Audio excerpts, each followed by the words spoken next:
Olá, somos alunos da Universidade de Pernambuco do curso de Engenharia de Controle e Automação. Fazemos parte da disciplina de Programação, ministrado pelo professor Dr. Rubem Carlos Benanti. Nosso grupo é composto por 5 integrantes, eu, Arthur Vinícius e os outros que vão se apresentar. Fazemos parte do projeto chamado Pac-Man. Nosso grupo é denominado por Blink. Falando agora sobre os comandos. Logo na tela inicial do menu nós temos 2 comandos que podemos utilizar, o Start e o Quit. O Start é inserido pela tecla S do teclado e o Quit pela tecla Q. Quando pressionamos o Q, vamos sair do jogo, vai ser fechado o programa e só dando o comando não vai poder executar ele. O Start pela tecla S, nós vamos começar o jogo e vamos para a tela inicial. Ao ir para a tela inicial, vamos pressionar qualquer tecla para o jogo começar. Depois disso, vamos pressionar a tecla P. A tecla P vai servir para pausar o jogo e a qualquer momento nós podemos simplesmente sair do jogo. Como poderíamos fazer isso? Pressionando o Q. A movimentação do Pac-Man vai ser realizada pelas teclas de setinhas, ou seja, acima, abaixo, esquerda e direita. Falando agora sobre a função Pac-Man Movement. Essa função consiste em outras 3 dela. A função Speed, que vai ser posteriormente mencionada, a função Entrada e a função Hit Wall. Para começar, o Pac-Man vai andar para a esquerda, isso é padrão em qualquer jogo. Ao andar para a esquerda, ele vai começar a pedir pela função Entrada alguma tecla. Essas teclas vão ser as 7 direcionais. Ao inserir qualquer uma das teclas direcionais, vai guardar esse valor. O que acontece guardando esse valor? O Pac-Man vai começar a executar a função Hit Wall. O que seria a função Hit Wall? Ele vai verificar se naquela direção anteriormente mencionada vai possuir alguma parede. Caso possua alguma parede, o Pac-Man não vai executá-la. E o que acontece quando ele não executa? Ele vai guardar esse valor e vai continuar andando na direção que estava andando antes de você inserir essa direção. Ao poder executar, ele vai executar ela e assim vai seguir. Caso o usuário deseje trocar a direção no meio do movimento sem ela antes de ter sido executada, vai sobrescrever nela e vai esperar até ela poder ser executada. Meu nome é Mário e eu vou falar sobre a função Ghost Movement. A função Ghost Movement funciona como uma central para todas as outras funções relacionadas aos fantasmas. Ela recebe Ghost Mode, Ghost Target, Ghost Direction, Ghost Exit e Ghost Sprint. Para que ela funcionasse, nós tivemos que fazer um loop, um for, que iria ciclar entre todos os fantasmas e iria captar um valor para cada uma dessas funções de acordo com o fantasma. O Ghost Mode vai funcionar da seguinte maneira: ele vai verificar o tempo atual, o tempo inicial, o tempo que o fantasma está em cada modo, no modo específico, o modo que ele está, o número de trocas entre o Chase e Scared, e, no caso do modo Afraid, ele vai verificar se o Pac-Man comeu uma bolota. Então, a partir disso, ele vai ciclar entre todos os fantasmas através de um for e verificar todas essas condições para cada um deles. E de acordo com as condições que derem match, se encaixarem no if, ele vai seguir em frente, mudando ou não de modo.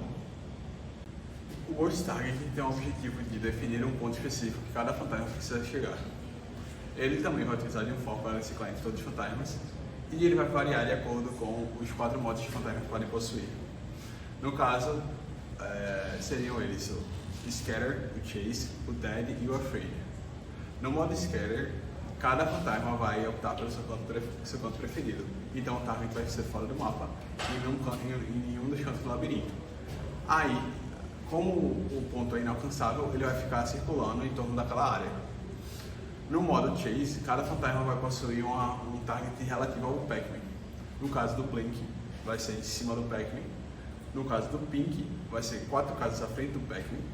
No caso do Ink, vai ser a distância entre o Blink e 2 casas à frente do Pac-Man, dobradas, então um vetor. E no caso do Clyde, vai depender, se ele estiver mais próximo do que uma distância de 8 do Pac-Man, ele vai optar por um target que seria o canto preferido dele. Já se ele estiver mais longe do que uma distância de 8 do Pac-Man, ele vai optar pelo target sendo o Pac-Man em si, a posição atual do Pac-Man. Fora isso, também temos o modo Dead, onde os fantasmas vão optar pelo target do spawn, para terem um respawn. Então, o target vai estar na entrada do spawn, para que assim que eles entrem, eles retornem e voltem. E no modo Afraid, eles não vão possuir um target, pois eles vão estar sempre descendo uma direção aleatória. Assim, eles, se tiverem um corredor, eles vão continuar seguindo, mas se tiverem a opção de mais de um caminho, eles vão rodar um run para ele escolher a direção. Oi pessoal, meu nome é Pedro Augusto e hoje eu vou falar sobre algumas funções do Pac-Man. A primeira delas é a Ghost Exit. Essa função ela permite a saída dos fantasmas da caixa central. Para isso ela depende de duas coisas: a quantidade de bolinhas que o Pac-Man comeu e o tempo decorrido. O Blink, primeiro fantasma, o vermelho, ele não depende disso. Assim que começa o jogo, ele sai. Já o Pink, ele precisa que o Pac-Man coma 7 bolinhas. O Ink, 17. E o Clyde, 32. Agora, o tempo é da seguinte forma. O Pac-Man, ele precisa passar 4 segundos sem comer nenhuma bolinha. E para isso, eu precisei criar uma função que checa se o Pac-Man comeu ou não uma bolinha. Caso ele coma, então ele não checa o tempo.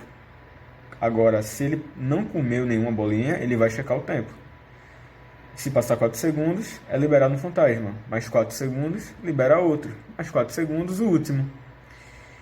Além disso, tem mais uma coisa. Toda vez que sai um fantasma, é guardado na variável, que é g.ghost.exit, que é para cada fantasma, cada um tem ela. Se for liberado, é guardado o número 1. Se não for, é 0. Basicamente é isso. Agora, explicar a função GhostPrint. É uma função que tem a finalidade de imprimir o fantasma na tela. Primeiro vai ter uma entrada, que vai ser a direção do fantasma, para cima, para baixo, para a esquerda, para a direita. Depois é alterado o X ou Y do fantasma. Depois é adicionado a posição X e Y dele no mapa, junto com seu caractere, junto com sua cor. Além disso, se a direção for esquerda ou direita, ele vai checar se a posição do fantasma vai ser igual ao do túnel. Se for, ele é teleportado para o outro túnel. Bom, agora eu vou falar sobre a função Ghost Direction. Ela é uma função que retorna a direção que o fantasma vai seguir em relação ao seu alvo. Primeiro, vai ter uma condição, que vai checar se o fantasma está dentro daquela caixa central e se ele estiver vivo. Se isso for verdadeiro, ele vai receber uma direção para cima, somente para cima, para ele sair daquela caixa e também para ele não ficar circulando lá dentro. Agora, se for falso, ou seja, ele está circulando pelo mapa, ele vai checar se aquela direção atual que ele está calculando, seja para cima, para a esquerda, para a direita ou para baixo, ela não colidir com a parede, ele não pode bater com a parede. E também se a direção antiga não for a sua oposta. Como assim? Pensa o seguinte, o fantasma está indo para cima e o Pac-Man também está indo para cima. O que vai acontecer? Aquele fantasma, digamos o Blink, que persegue o Pac-Man, ele vai querer ir para baixo imediatamente, porque está mais próximo. Mas ele não pode fazer isso. Ele vai ter que seguir em frente, dar a volta e pegar por trás o Pac-Man. E é para isso que a direção antiga não pode ser oposta. Agora, o que acontece depois? Quando tiver tudo certo, essa condição, ele vai pegar a distância do fantasma até o seu alvo. De lá vai traçar uma distância e vai calcular. Quando calcular, ele vai guardar isso num vetor e no vetor auxiliar. Por quê? Vai ter um loop que vai ficar checando o vetor e o vetor auxiliar até encontrar a menor distância. Quando encontrar a menor distância, ele vai retornar a direção a ser seguida. Agora, tem mais duas coisas. Se o modo do fantasma for afraid, a direção vai ser sorteada. E também, se tiver troca de modos entre os fantasmas, a direção ela vai mudar para sua oposta. Ou seja, se o fantasma está indo para cima e ele trocou de modo do Chase para o Scatter, ele vai automaticamente para baixo. Se for para a esquerda, ele vai para a direita. para a direita, vai para a esquerda, e assim vai. Meu nome é Márcio, vou explicar sobre a função checkDef. Essa função recebe a entrada de outra função para começar. Ela recebe a entrada da função collision, que ela confere se houve uma colisão entre o Pac-Man e algum fantasma. De início, ela checa se a posição do Pac-Man é igual à posição do fantasma, se sim, ela retorna verdadeira.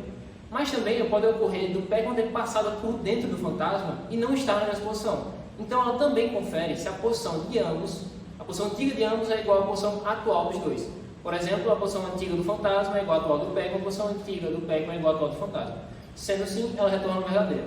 Voltando para a função de checkDef, caso essa função retorne verdadeira, ela diminui uma vida e reseta as variáveis de jogo, de posição e de outras coisas, fazendo com que dê para reiniciar o jogo, porém ela não zera coisas como pontuação e não limpa o mapa, para que dê para continuar o jogo após ela. Agora eu vou falar sobre a função Speed. A função Speed é o que regula a velocidade dos personagens do jogo, tanto do fantasma quanto do Pac-Man. Ela tem duas variáveis.